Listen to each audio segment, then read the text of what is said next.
Welcome back to the Better Learning Podcast. We are continuing our conversations at EDspaces in Columbus, Ohio. We hope you're enjoying this series, and let's dive back in. All right. Well, Julia, we're so happy you're here today with us on the Better Learning Podcast. We appreciate you taking time out of your time here. So just tell me your full name. Tell me about what you do and, where you're coming from to us today. Okay. Well, thank you so much for having me. My name is Julia, Julia Miller, and I am from Philadelphia, Pennsylvania. I work for Playful Learning Landscapes, and I actually presented yesterday on co-designing with communities, but my organization is a part of a global initiative of playful learning, and we transform everyday spaces and places, like bus stops, libraries, parks, supermarkets, laundromats, you name it, into opportunities for learning through play for families, especially in neighborhoods in Philadelphia. I want to hear more even after this podcast because it sounds amazing. If I say to you, radically student-centered, and in your case, maybe it's describing, that playground that is going to be, or play scape that's going to be built. What does that mean to you?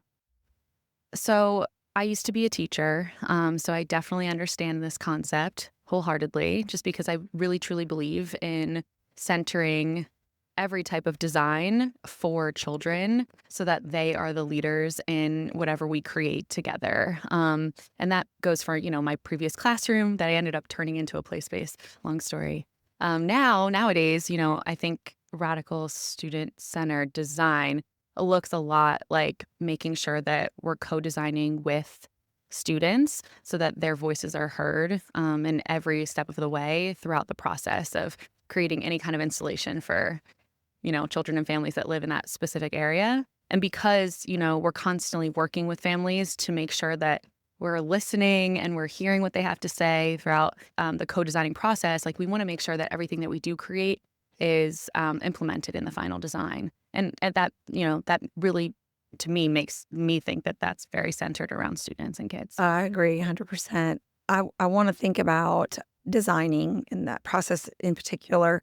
What principles guide you when designing spaces that truly put students at the center of learning? That's such a good question. So we actually have a formula that we use.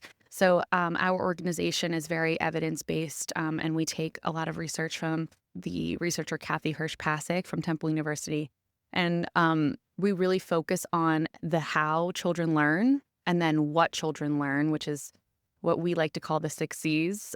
They're essentially skills that children need to be successful in the 21st century. And then we also pair it with co-design and community engagement so that anything that we create is different every single time, depending on where we're creating it and who we're creating it for. And so we take these principles and we really look at exactly what would make an installation so much fun for kids, but then making sure that there's a learning goal attached to it so that they're learning while they're playing wherever they're going.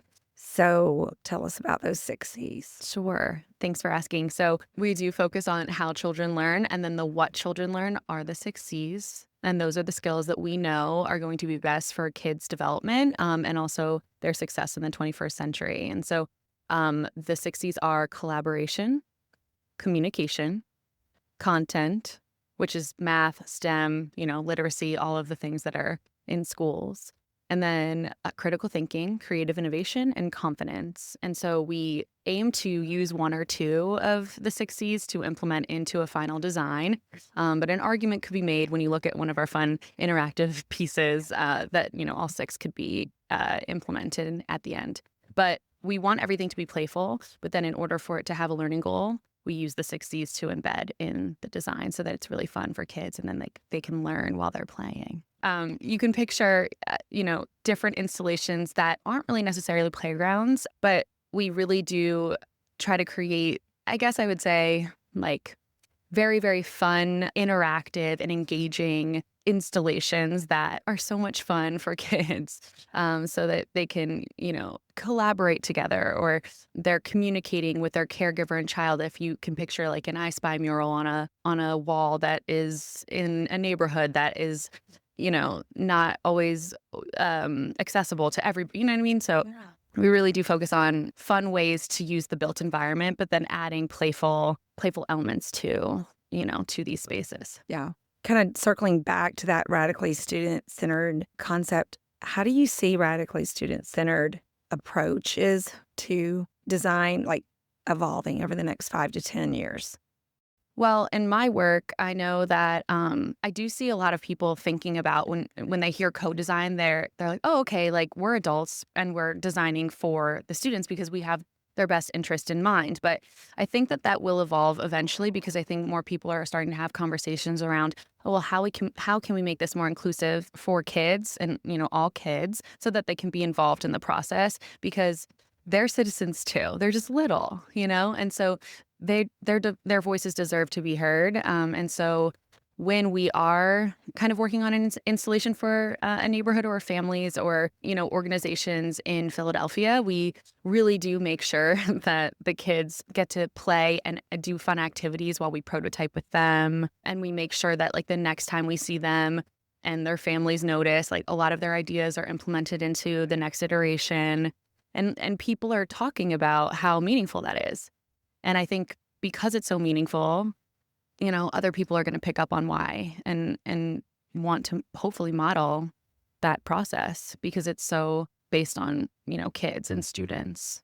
Where it needs to be. And the focus is, hopefully we see that focus stay where it needs to be. Well, those are really all the questions I have for you today, but I love the work that you're doing. I really loved hearing about the process that you all go through with your design, but was there anything else you want to put out there just so people can hear about it? Anything you want to share? Well, I think this has been so much fun. Thank you so much. And I will just, I guess, end with the fact that we really do believe in playful learning, and we think that it's the greatest thing for kids to learn. And we're really hoping to, continue this work, not just in Philadelphia alone, because we are national, but we want to go global. And so, I think this is such a great model, and, we want to continue this work with kids and families all around. I love it. Well, thank you so much for joining us this afternoon, and have a great rest of your time here. And maybe we'll get in this podcast booth again soon. Thank you. Yeah, definitely. That right. sounds good. Thank you so much. Thanks for joining us for this special EDspaces edition of the Better Learning Podcast. We hope today's conversation sparked new ideas and reminded you just how powerful student-centered learning environments can be. If you enjoyed this episode, be sure to follow the podcast and share it with someone who's passionate about improving education. And as always, keep pushing forward, keep rethinking what's possible, and keep making learning better, one space at a time. We'll see you in the next episode.